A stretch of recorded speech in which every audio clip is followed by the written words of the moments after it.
22 h sur Europe 1. Tout de suite, le journal, Isabelle Millet. Bonsoir à tous, voici les titres de votre journal. Course-poursuite sur le tarmac ce matin à l'aéroport de Lyon et ça n'était pas pour un tournage de film mais bien une intrusion qui pose des questions sur la sécurité.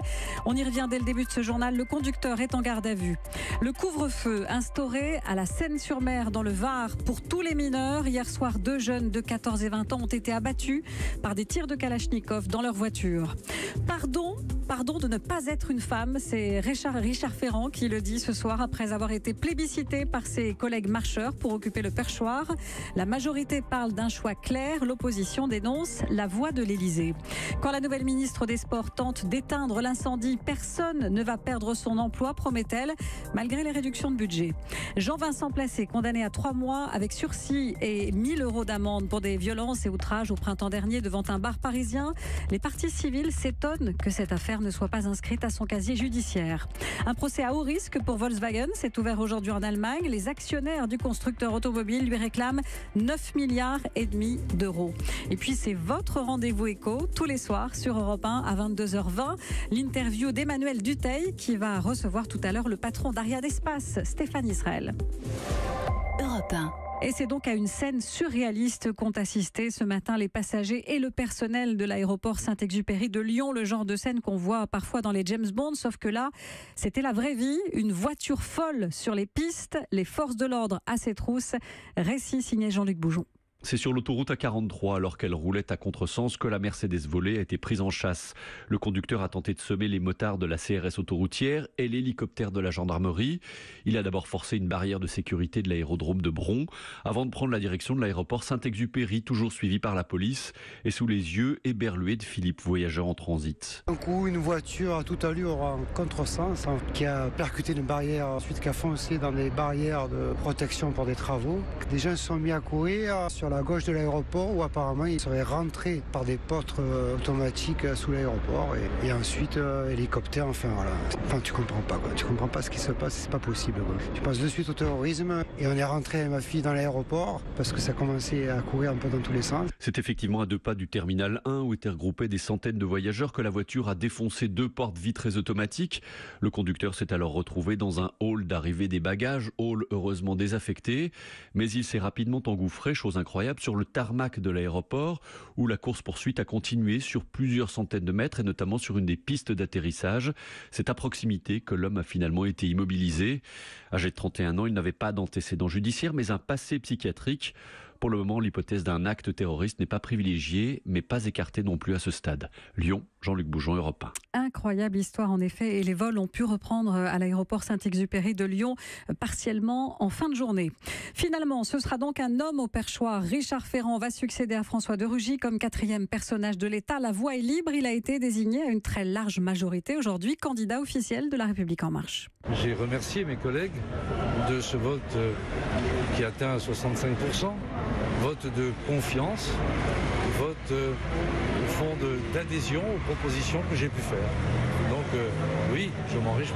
Vous êtes quand même le symbole de l'ancien monde aujourd'hui. Il n'y a pas de femmes au perchoir. Est-ce que ça vous ennuie?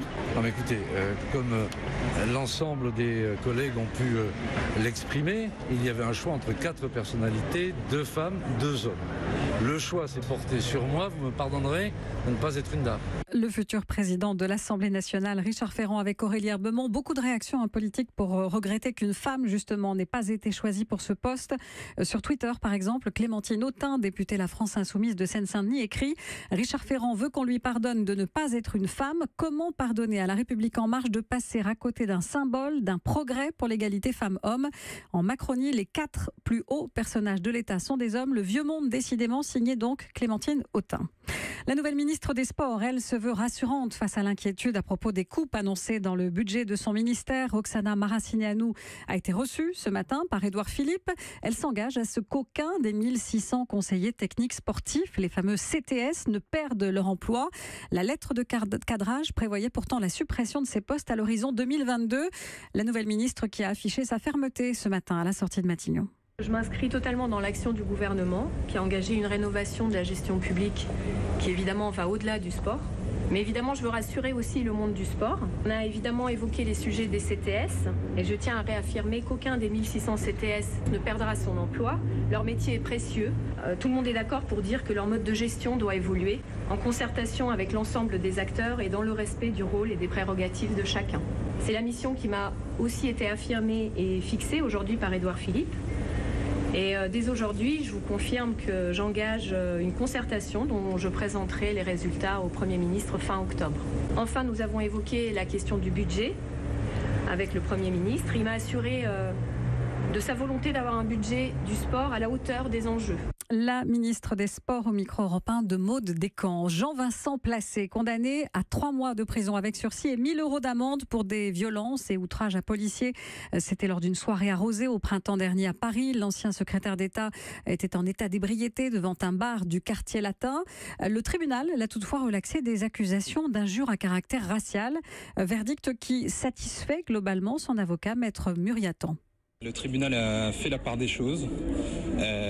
Il n'a pas fait droit aux demandes de certaines des parties civiles qui nous paraissaient assez extravagantes, de même qu'il n'a pas suivi les réquisitions du parquet qui nous semblaient particulièrement sévères, et nous nous en réjouissons. Et du côté des parties civiles, le ton est un peu différent avec dans ce jugement des incompréhensions, comme le souligne Maître Bruno Ilouz. C'est un jugement mi-figue, mi-raisin, mais en même temps qui est un jugement de condamnation. Ce qui est détonnant pour le praticien que je suis des juridictions pénales, c'est de voir qu'il y a une non-inscription à son casier judiciaire qui laissera beaucoup de gens surpris compte tenu de la gravité des faits, des injures à l'égard de policiers, des injures à connotation raciale. Donc maintenant on comprendra qui voudra. Maître Ilouz, avocat des parties civiles dans cette affaire Jean-Vincent Placé, il était au micro européen de Chloé Triomphe. La femme qui avait aspergé d'alcool à brûler et mis le feu au chien de son compagnon a été condamnée cet après-midi à Chalon-sur-Saône à 2 ans de prison, dont un ferme. Le tribunal est donc allé au-delà des réquisitions du parquet qui avait requis 18 mois de prison, dont la moitié avec sursis. Dans un instant, la suite de votre grand journal de la nuit sur Europe 1 et le couvre-feu instauré la nuit pour les mineurs désormais à la Seine-sur-Mer. À tout de suite. Europe 1.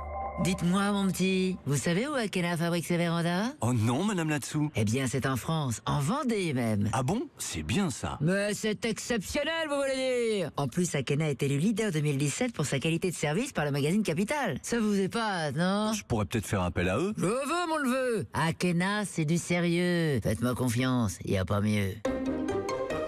Akena, la reine des vérandas. Le journal de la nuit avec Isabelle Millet sur Europe 1. Merci d'écouter Europe 1. Il est 22h08. La suite de votre journal de la nuit et le couvre-feu instauré désormais la nuit, justement, à la Seine-sur-Mer pour les mineurs. C'est une mesure qui a été prise en urgence après le double homicide de la nuit dernière. Un jeune de 14 ans et un autre de 20 ans tués à la Kalachnikov dans leur voiture. 4 morts ces derniers mois dans cette ville de 65 000 habitants sur fond de narco-banditisme. Le maire socialiste Marc Villemot dénonce l'abandon des services de l'État. La situation devient extrêmement dangereuse, ce qui n'existait pas antérieurement. Nous avons largement alerté l'État sur cette évolution très inquiétante du climat sur notre territoire. Nous ne sommes pas entendus. Donc au-delà du chagrin, bien entendu, il y a quelque part un peu de rage que je m'efforce de contenir. Tout l'édifice républicain est en train de se déliter. C'est inacceptable. On ne peut pas continuer tout seul sans un accompagnement de l'État. Et c'est un accompagnement budgétaire, humain et logistique qu'il est nécessaire de mettre en œuvre. Le maire de la Seine-sur-Mer au micro européen de Nathalie Chevance. Le maire de Grenoble lui interpelle le ministre de l'Intérieur sur la situation critique de sa ville en termes de sécurité. Il évoque un sentiment d'abandon fort et ne comprend pas pourquoi d'autres villes bénéficient pour leurs forces de l'ordre de primes de fidélisation en secteur difficile et pas la sienne. Alors que cet été, le syndicat Alliance Police Nationale avait comparé Grenoble à un Chicago français. Le dossier de l'amiante, 72 cheminots déboutés en appel. La justice a en effet rejeté la décision décision des prud'hommes de Troyes qui avait condamné l'an dernier la SNCF à verser 60 000 € à ses cheminots du Technicentre de Romilly-sur-Seine. Des hommes qui avaient pourtant été exposés à l'amiante pendant 12 ans. La Cour a invoqué la prescription des faits. À Nancy, le cri d'alarme du personnel hospitalier. Près de 200 personnes se sont rassemblées aujourd'hui devant l'hôpital pour dénoncer la dégradation des conditions de travail. L'établissement attend un financement de l'État alors que son déficit cumulé flirte avec les 290 millions d'euros et que sa dette atteint 400 millions. À Strasbourg, un demi-millier de gendarmes mobilisés ce matin pour l'évacuation d'une ZAD. Les militants installés sur place empêchaient la construction d'une rocade. Isabelle Millet sur Europe 1. Il est 22h10, merci d'écouter Europe 1 et c'est le premier grand procès pour Volkswagen en Allemagne, 3 ans après le début du scandale des moteurs truqués, procès tentaculaire qui devrait durer des mois. Hélène Kohl, vous êtes la correspondante d'Europe 1 en Allemagne. Dans ce procès, Hélène, on s'intéresse au volet boursier de l'affaire.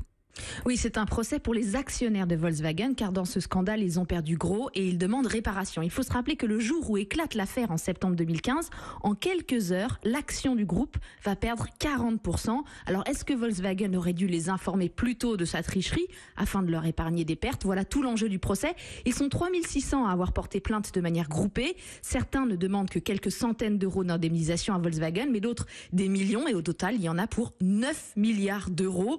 Alors, le juge principal a estimé ce matin que de nombreux cas pourraient être prescrits. La plainte est arrivée trop tard. Reste que c'est quand même une ligne supplémentaire sur l'ardoise de Volkswagen, ardoise plombée, puisque ce scandale lui a déjà coûté 27 milliards d'euros. Et alors les clients, Hélène, 11 millions de véhicules truqués, ça en fait du monde concerné ? Alors, les clients américains, eux, ont déjà été indemnisés. Pour l'instant, rien pour les Européens, mais ça pourrait changer, en tout cas en Allemagne, car le gouvernement vient d'ouvrir la voie à des procédures collectives. Ça concernerait 2 millions de propriétaires de Volkswagen en Allemagne qui se sont sentis, 1, trompés sur la marchandise, tout simplement, et puis 2, dont la voiture a perdu presque toute sa valeur maintenant. Eh bien, merci beaucoup. Hélène Kohl, correspondante d'Europe 1 en Allemagne. La côte est des États-Unis se prépare à l'arrivée de l'ouragan Florence, qui est passé en catégorie 4 avec des vents à 195 km/h. La Caroline du Sud, la Caroline du Nord et la Virginie ont déclaré l'état d'urgence. Et ce soir, le gouverneur de Caroline du Sud ordonne l'évacuation d'1 million de personnes sur le littoral. Les États-Unis, où Donald Trump indique avoir reçu une lettre de Kim Jong-un, lettre dans laquelle le dirigeant nord-coréen souhaite organiser une nouvelle rencontre avec le président américain. Un deuxième sommet donc après celui historique de Singapour. Il est 22h12, vous écoutez Europe 1 et demain cela fera tout juste 50 ans qu'un avion Caravelle s'est écrasé au large d'Antibes. À bord, 95 personnes et des familles qui pour la plupart n'ont jamais accepté l'explication officielle. Un incendie survenu à l'arrière de la cabine en raison d'un défaut technique ou d'un mégot de cigarette. À l'époque, on fumait encore dans les avions. Ça, c'est pour la version officielle, mais depuis 50 ans, de multiples témoignages et éléments troublants sont venus étayer une autre hypothèse. Un missile non armé aurait percuté l'appareil lors de manœuvres militaires depuis l'île du Levant dans le Var. Les familles, en tout cas, réclament aujourd'hui la levée du secret défense. Le juge d'instruction également.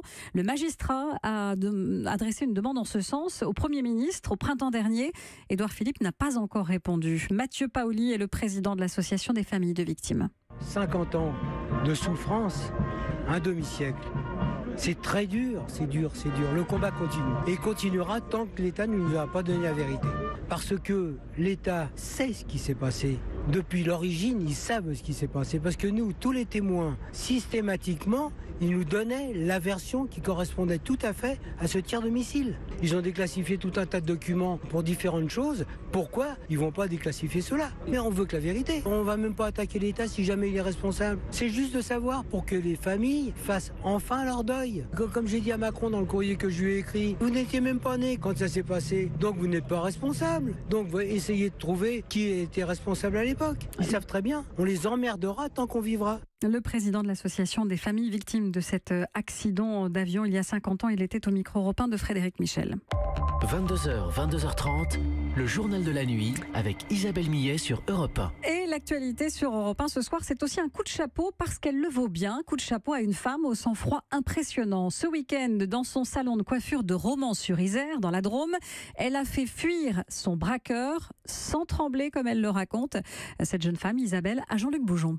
J'étais en train d'appliquer une coloration quand dans mon miroir de dos, j'ai vu un individu arriver très vite. Il s'est mis devant moi en me demandant la caisse où je te gaze. Il avait une bombe lacrymogène dans la main. J'ai pas eu peur du tout en fait. J'ai enlevé mes gants, j'ai posé mes outils, je me suis dirigée vers ma caisse en le repoussant de ma main gauche. Donc oui, je l'ai poussé et je lui ai dit ma caisse tu l'auras pas. J'ai pris ma bombe lacrymogène et je l'ai gazé. Bon après il a riposté, il m'a gazé à son tour et puis il est parti en courant. Il était capuché, il avait un bas sur le visage. Il était grand, il faisait à peu près 1m80, 1m85. Mais voilà, j'ai gardé mon sang-froid. Je suis d'un tempérament où j'ai pas peur, donc voilà, il faut se défendre. Je travaille 10 à 12 heures par jour depuis 8 ans. Je prends 2 semaines de congé dans l'année. C'est pas pour me faire prendre ma caisse par quelqu'un, donc non, je laisse pas. Voilà, Isabelle, la coiffeuse qui n'a pas froid aux yeux. Encore 2 infos. C'est sûr que d'ici peu, je vais me remettre à entraîner. C'est une phrase signée Zidane. Tout simplement parce que j'aime ça, dit-il. 3 mois après avoir quitté le Real Madrid, Zizou pourrait donc rempiler. Et les rumeurs parlent de lui du côté de la Juventus Turin ou de Manchester United, de clubs qui pour l'instant, en tout cas, ont déjà des entraîneurs. Et puis Bono à l'Elysée. Emmanuel Macron a reçu ce soir le chanteur de U2 et cofondateur de l'ONG One pour discuter de l'aide au développement et du partenariat entre l'Europe et l'Afrique. On jette un œil tout de suite sur votre météo et l'été qui joue les prolongations. Elena Morna, ce sera beau et chaud jusqu'à jeudi.